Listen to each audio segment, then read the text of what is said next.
of this particular provision, Jammeh should have been stopped. Is that what you say?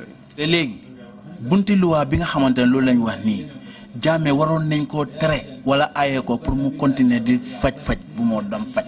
Well, I think the Director of Health Services at the time and the Minister by extension should have taken the necessary steps to advise him to stop, and if he refused, maybe proceed with the necessary provisions of the law.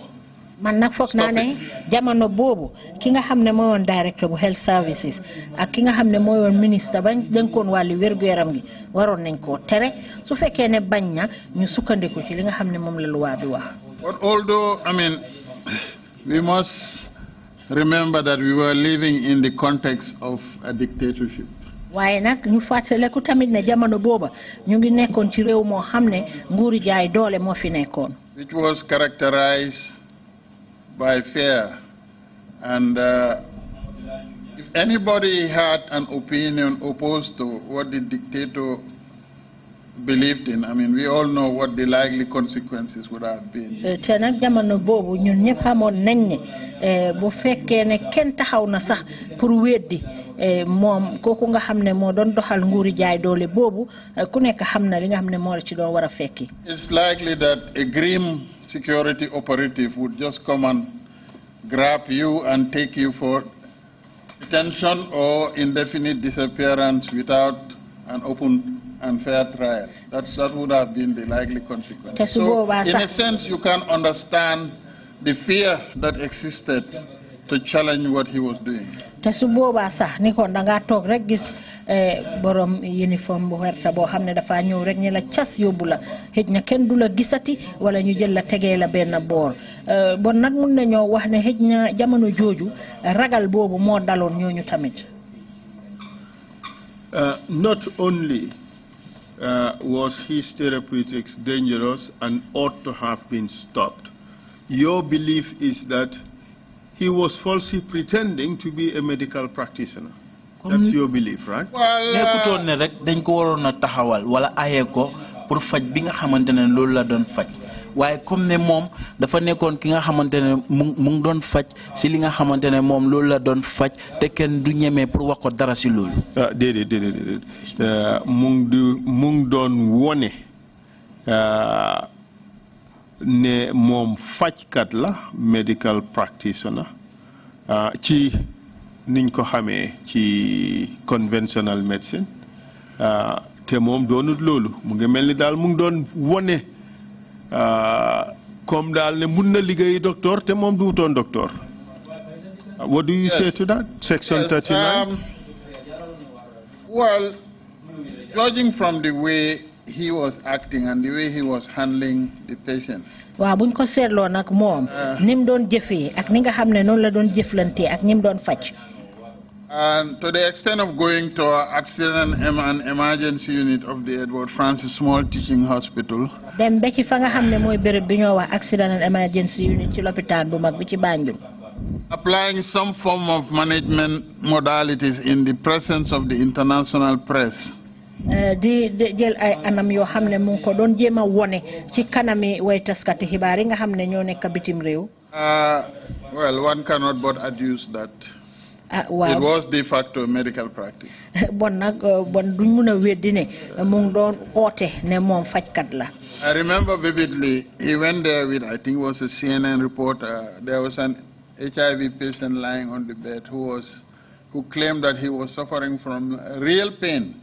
maa ngi fàttale ku ne demoon na fa ak yi nga xam ne mooy waa CNN yi amoon na ku fa tëddoon koo xam ne Al Jazeera I think it was Al Jazeera anyway one of the and then am na koo xam ne mu fa tëddoon amee doomi jàngoro ji waaye daf doon wone ne mu ngi amee mettit bu tar ci yaramam bi and Jammeh asked the patient if he was suffering from serious pain. He said yes. Jammeh dafa laaj nag kooku feebar ndax mu ngi yëg mettit mu ne ko waaw. And I saw, nobody will explain this to me. I saw it directly on TV. He made certain strokes on the patient's chest down to the abdomen, and within a few seconds, he said, "Is the pain gone?" And the patient said, yes, sir, it's gone. Man ko fateleku de man li ken waxuma ko mako gisal suma boppa ci télévision bi bim laaje koku ne ko ndax ya nge yek metti daf ko ne waawa ma nge yek metti waye mu jël di jël loxom bi raay ko ci kolli koku bi ci biiram bi wacce ci suuf dal di ko gestu waat ne ko ndax metti ba dem na koku ne ko waaw dem na. I remember the journalist was asking, just like that? Ma dega ki nga xamne moy taskati xibaar ba taxawon ne ko ci nonu rek. So if you understand the mechanism of pain, how it's generated and how it is sustained, there is no way an action like that can remove the pain instantly. Ku xam metit nim de mel ci yaram nit ki di nga wara xam ne façon muy yëngu bobu rek raay sa loxo ci biir nit ki rek lolou du yobbu metit bi. But the question then arises, why did the patient say the pain was gone? He said, is it gone? He said, yes, sir. Waaye nak li ñoo laajte moy lan mo tax be koku febar ñu wax ko ne yaangi amé metit mu ne maangi amé metit ci taxaway bi rek ñu laajaat ko gannaaw bu président bi defé lolou mu ne metit ba dem na. And to my mind, I think he simply did it out of fear. Here you have the head of state who was claiming to be a big healer, and international press was present. And I doubted if the patient could have told the president, no, the pain is still as bad. Man daal foog naa ne jarak bi li ko tax a wax ne waaw feebar bi dem na tiitaange ak ragal rek a taxoon ndaxte njiiti réew bu mun a taxaw wane ne man feebar bi dama koo wéral ba pare ñu ngi am taskati xibaar bu bàyyeekoo bitim réew den ak moom soo ko laajee ndax feebar bi dem na daf la wax ne waaw loolu yëpp tiitaange ko waral. If he said no, that would tantamount to a serious embarrassment of the president in the presence of the international press. Xejna su waxoon ne déedéet dafa rusloo ki nga xam ne moo di njiiti réew mi taxawoon noonu ak ki nga xam ne mooy taskati xibaar. And only God knows what the consequences would have been. Te yàlla xam sax loolu lan la ko doon jurale. Thank you very much. Jërëjëf.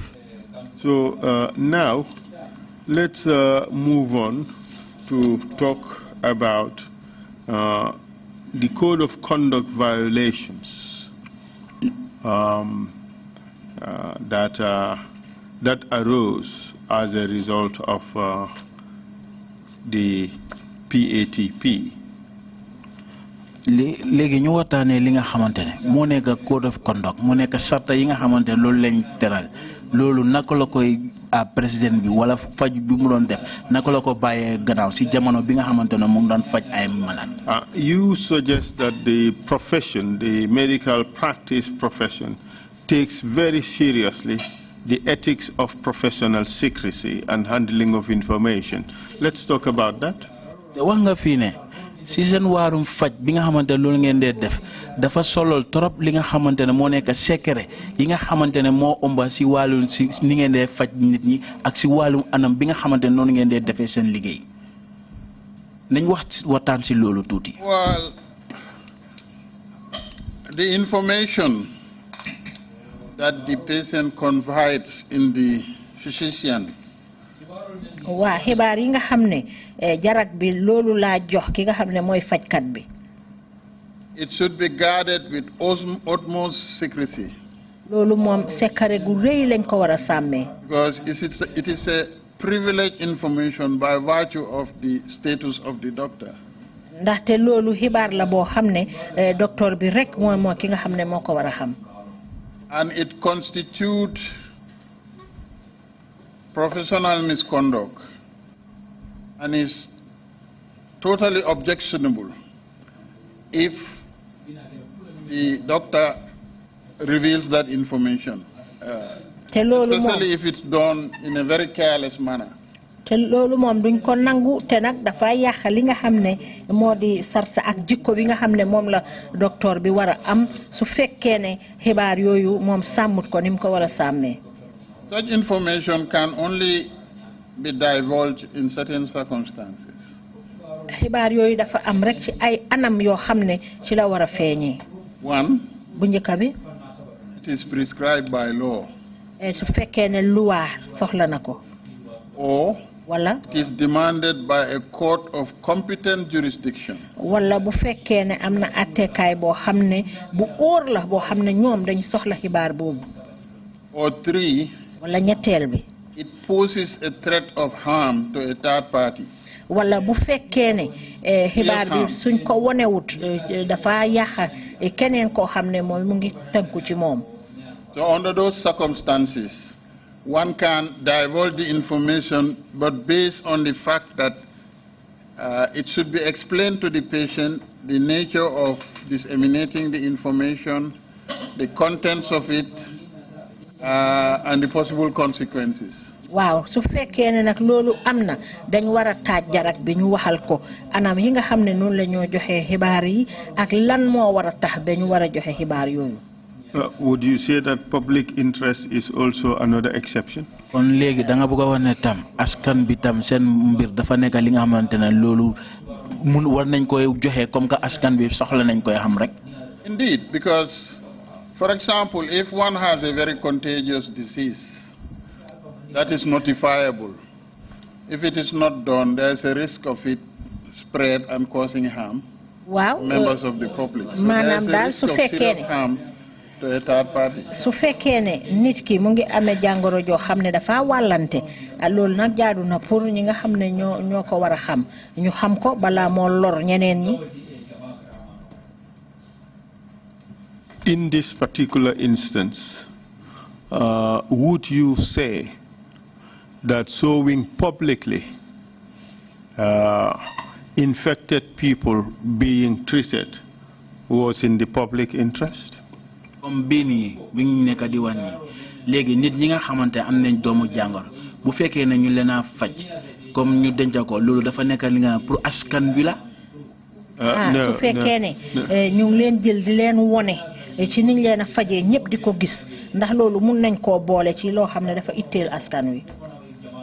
No, the public has a right to information, but the privacy and confidentiality of the patient must be respected.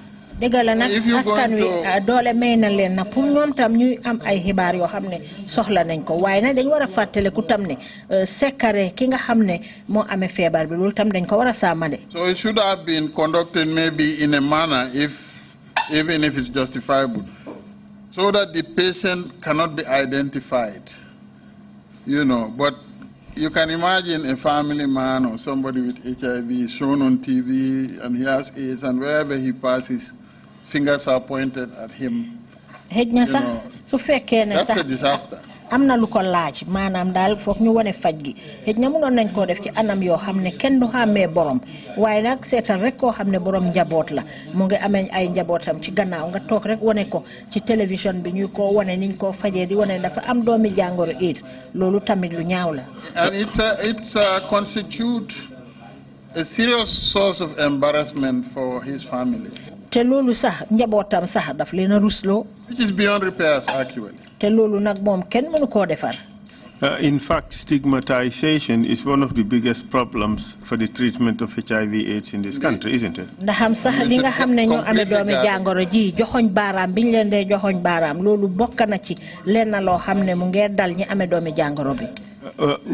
We have received testimony in this commission by some victims who said by reason of their exposure, they could not even rent houses to live in this country. Dégg nañ fi sax nit ñi nga xamanté am nañ lorange ci faju bi ni ñu doon wax nañ ñëw nañ fi ci commission bi di wax nañ ne sax ngir ne luñ le woné won ci télé yi ben am nañ askan bi xam na leen lool tax na sax ben pour ñu mëna am bërepp bi nga xamanté ne sax dañoy luwaas dafa nekkon jafé pour ci ñom. That was a serious misstep because if you're going to expose them to that extent, the required regulatory mechanism should have been put in place to protect them against such discrimination or stigmatization. Lolu nak lu doy war la bo démé bé tollu ci jamono jo xamné yang ko wër waron na am leneen lo xamné dina leen mëna aar bé façon yi joxoñ baram wala ciono gi leen dal nonu bañ leena dal. So in effect, I think the Jammeh's government abdicated its responsibility in that regard.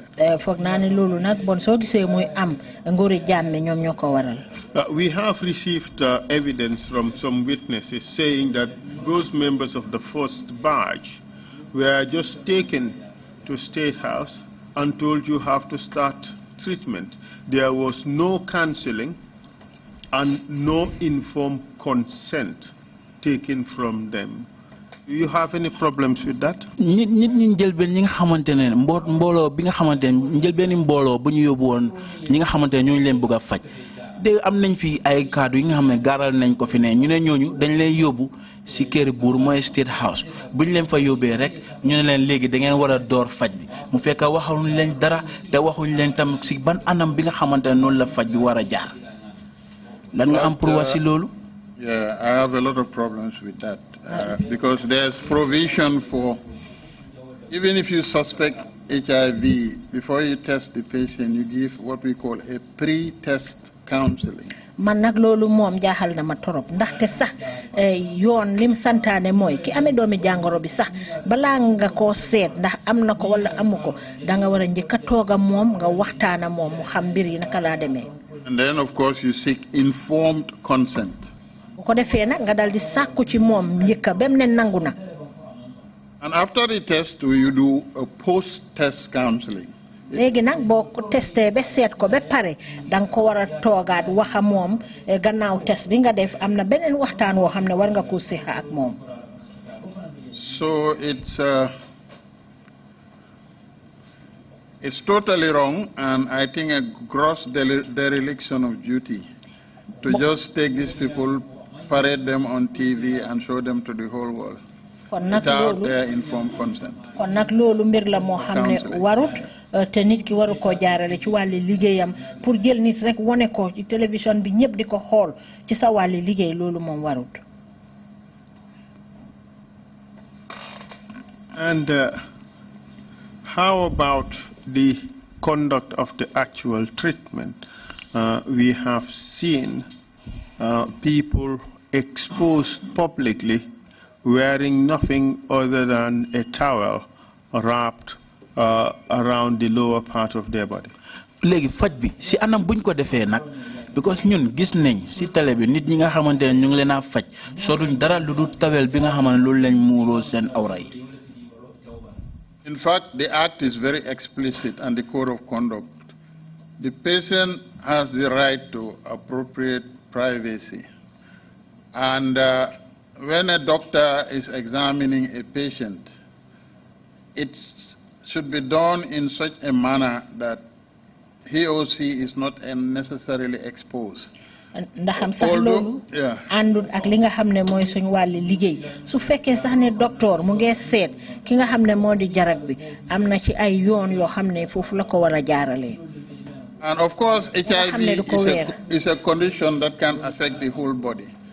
So it's justifiable for the doctor to conduct a whole body examination. Dégg la doomi jàngoro HIV yaram bi yëpp la laal bon nag jaadu na pour docteur bi su ko seet mu seet yaram bi yëpp.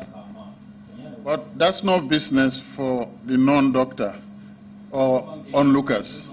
Waaye loolu moom ki nga xam ne nekkul docteur wala ñi nga xam ne ñoom ay seetaankat rek ñoom seen yoon nekkul ci loolu waruñ faa teew.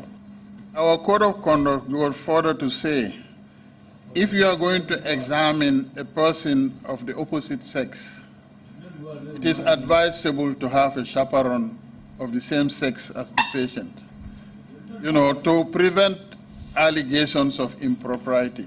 te sax ci wàlli yoon yi nga xam ne moo ànd ak suñu wàlli liggéey su fekkee ne docteur bi xëj na góor la mu ngi seet koo xam ne jigéen la laaj na pour mu taxawal fa keneen koo xam ne jigéen la comme jarag bi nga ngir ëllëg si biir daal bu am benn tuuma boo xam ne dina la ci toppa. We have received testimony from some victims suggesting that the manner of examination of their bodies carried on by Jame went beyond the normal or basic physical examination of the woman into some sexual violations. What do you say about that? Am nañ fi sax ay sarde yi nga xamantene loru nañ ci fajum président bi woon wax nañ fi ne gis nga bu fekkee ne président bi mu ngi war a seet sa yaram daf ko dee def si anam bi nga xamante ne sax warut a xewee anam boobu noonu te mun ngaa dem sa ba sa xel ñaaw ne sax comme si diggante góor ak jigéen lu fa dee xew. Well, I think if that has transpired and is confirmed, it is extremely regrettable. su fekkee ne nag loolu day am na te wéral nañ ko bon na mbir la boo xam ne luñ réccu laa doon. And I think the former president should never have conducted an examination which is normally confined the medical profession. te nag foog naa ne président bi warutoon a def benn anam yoo xam ne ci laa fajee loo wéeru ci li nga xam ne mooy fajkat bi ci wàlli xam-xamam ni mu ko war a defee. Unless he had other motives, and only him can answer to that. xanaa nag mu fekk mu am beneen jubluwaay de te loolu moom kenn rek a ko mun a wéral. Perhaps we would leave that for other witnesses who would appear before the commission. But for certain intrusive examinations, would consent be required? Loolu dinañ ko bàyyee pour yeneen nit ñi nga xamante ne dinañ ñoo gaaral fii seen kaddu waaye léegi su fekkee ne yaa ngi war a seet yarami malade bi ndax jar na pour nga laaj malade bi ndax nangu na nga seet yaramam bi. Well, it depends on the type of examination. The fact that a patient voluntarily offers him or herself to the service giver for examination and possible treatment implies some form of consent. Dafa des nag ci ki nga xam ne mooy faju su fekkee ne kii ñoo faj anam yi ñu ko war a fajee dafa laaj ñu am ndigal bu bàyyeekoo ci moom. But there are types of examination which do not require more than a verbal consent. waaye nag am na yeneen façon yi seet yoo xam ne yaa ngi ko seet ci yaram nit ki feebar laaj yow dara lu may wax ko rek ci kàddu. And these include, among other things, rectal examination, either with a finger or with a what we call a proctoscope, an instrument you insert in the rectum to see what is inside, or both of them, the combination of the two. That's, for that verbal consent is okay. Dafa des nag ci seet li nga xam ne moo di cëri nit ki moo xam nga jël sa baaraam wala nga jël machine boo xam ne danga koo yundoo ci biir su boobaa nag laaj na nga waxa moom te loolu moom kàddu la rek bu war a dox seen diggante. Then vaginal examination, including digital examination or speculum to look inside, that's also, for that verbal consent is okay. cëri jigéen bi tamit su fekkee ne yaa ngi koo seet moo xam nga jëfoo machine wala leneen loo mun a def boobu tamit laaj na nga wax ko ak moom ci kàddu. Horoscopy, that is looking into the ears, verbal consent is fine. beneen bi tam xool ci boti borom loolu tamit mun ngaa wax ak moom rek ci kàddu. waaw booy jëfandikoo machine. Yes. Examination of the breast, you don't need a written consent. Verbal consent is okay. So waree seet weeni jigéen bi tamit jarul nga di ko binda mun nga koo wax rek ci kàddu ak moom. Examination of male genitalia, for example. li nga xam ne moo di cëri góor gi tamit ci misaal. Blood transfusion and a few others, you need only verbal consent. ak jël dereti nit ki ak yeneen yu ni mel yooyu moom soxlawut binda mun nga koo wax rek ak borom ci kàddu. But if it's a procedure which means a removal of a body part, which means it's permanent, like, for example, amputation of a limb or things like that. su fekkee ne nag des na nag ni nga fajee nit ki da nga génnee dara ci yaramam bi demee ni ki dog li nga xam ne moo di tànki borom nga xam ne dafa des a moom ba faw ak yu mel noonu su boobaa nag moom war nga waxtaan ak borom.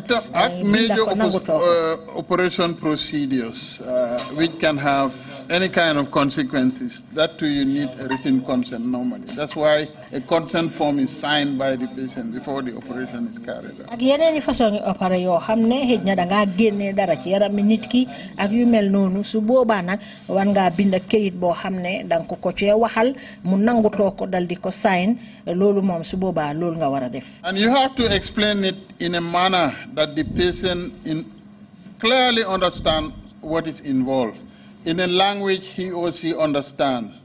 In the absence of that, you get a competent interpreter to explain to the patient what is involved. su boobaa nag bind boobu danga ko war a def ci làkk boo xam ne borom dégg na ko mu mun a xam bu baax a baax liñ ci bind yépp lan la ëmba su dul loolu nga am koo xam ne dégg na làkk wi nga binda mu dal di ko làppatoo ci làppatoo gu set wecc mu mun a xam la na fa nekk. And ideally also a witness should be present who should also co-sign the consent document. Tey dafa war am seede nag boo xam ne moom it dina fa nekk koo xam ne moom it dina dal di sign loolu nga xam ne mooy nangutoo boobu. As you can see, the processes are very clear, and if one adheres to them as they are prescribed, it's unlikely that one would run into any major problems or accusation of impropriety. But if these rules are ignored, that's when trouble begins. So ko seetloo nag mbir yi yomb na te leer na boo ci sukkandikoo rek jaarale ko ci yoon du am dara loo xam ne fekk na ci waaye nag boo ci àndalee yeneen yoo xam ne dafa ànd ak njumlang wala loo xam ne àndul ak sa liggéey foofa nag fa la jafe-jafe bi di ñëw. In paragraph 21 of your statement, you said as follows. sa kaddu yi nga xamantene loolu lañ binda si paragraph 22 wax nga ne 21 wax nga ne quote, it is alleged that in the PATP patients were subject to forced nudity in the presence of many people. wax nga ne ñu ne si jamono bi nga xamantene faj bi mu ngi doon am wala ñu ngi waajal faj bi dañ leen daan forcer pour ñu génnee seen awray si kanamee nit ñu bari ñi nga xamante ñu ngi taxaw foofu di leen seet. If this is confirmed to have been the case, su fekkee ne lii lu ñu wax nii dafa am lu déggu la. It was improper, loolu jaaduwut, morally and professionally objectionable, te su fekk sa wàllum liggéey tamit jaaduwut si loolu. And constitutes misconduct on the part of the practitioner who was involved. te léegi ki nga xamantene moo nekk di def faj bi def na ko si anam bi nga xamantene jaarut yoon. The codes of conduct and ethics also dictate that sarta yi nga xamantene moo omba wàllum faj nekk na fa ne the practitioner must, as far as is practicable, ki nga xamantene mooy faj war naa faj si anam bi nga xamantene provide the patients with appropriate privacy. mu jox ki nga xamantene kooku la mooy faj mu denc ko nuba ko mu nekk si secret. A practitioner must show appropriate courtesy to patients. fajkat bi nga xamantene moo nekk di faj war naa woon ki nga xam moom la moo faj yar bi nga xamantene loolu moo dagan. And also take steps to guard against situations that may provoke allegations of impropriety. te mu fexe def ay jéego pour mu gis ne dina aar boppam si lépp loo xamante ne dina nekk li nga xamante ne doxal nañ mbiri si anam bi nga xamante warta jaaree noonu. From your experience and the videos you have seen of the treatment, yow sa jaar-jaar ak vidéo yi nga xamante ne loolu nga teg sa bët. do you think that these values were respected during the PATP? Yo foog nga ne ji dafa nekk li nga xam ne fonka nañ ko si jamono bi nga xamante ne président bi mu doon def fajoon. I think what I wrote there in the statement virtually corroborates what I was saying so far. foog naa ne loolu nga ma binda noonu ci kàddu yooyu nga jàng léegi loolu méngoo na ak li nga xam ne yépp moom laa fi wax sànq. So I think those who are responsible for such actions foog naa ne ñi nga xam ne ñoo doon def jëf ji have failed morally, legally, and professionally. ñoom nag daanu nañ ci bépp anam moo xam ci wàlli jikko ju baax moo xam ci wàlli seen liggéey ak sax ci wàlli luwaa.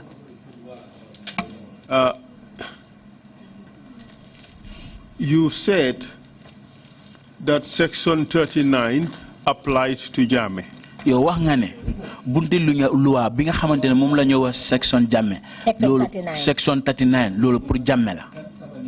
Dedet mun nañ ko tek ci kaw Jammeh.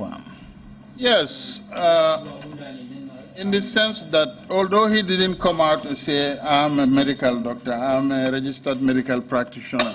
dëgg la nag moom ñëw taxaw jaxaran ne man dey fajkat laa docteur boo xam ne dama jàng liggéey bi.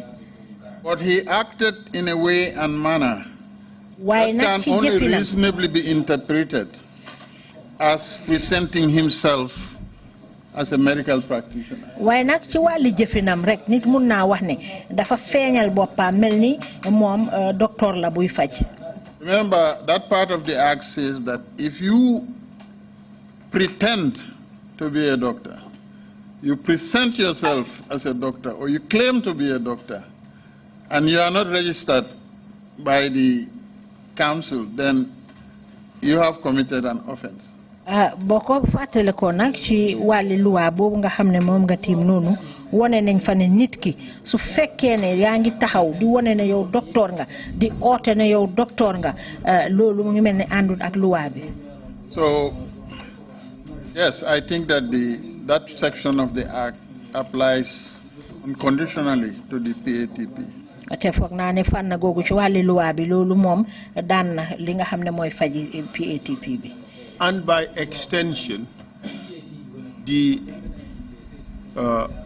code of conduct violations that we just went through, failure to obtain informed consent, the issue of forced nudity, failure to maintain privacy, professional privilege, failure to maintain confidentiality, the public exposure of the patients, are all violations that Jammeh himself has also committed. Legi pour ñu wax dafa ndoni kaddu yi nga xamantene lolu nga wax fi lu melni comme bala malade bi bala nga jëfandeko ak mom war nga ko laaj ndan nangu nga li nga ko bëgg def nangu nga ko ndan nanguut ko ak ci jamono bi nga xamantene seen awra malade askan wi yépp ñu ko doon gis ak li nga xamantene mo wara doon secret ci digante malade bi ak ku koy faj yow ci lolu fa nga ne Jammeh def na nek na nit ki nga xamantene jéggi na sarta yoyu non. Indeed, and it makes me wonder if somebody else who didn't have the authority or the level of the president and the muscles to flex, if somebody like that had carried out the same acts, what would have been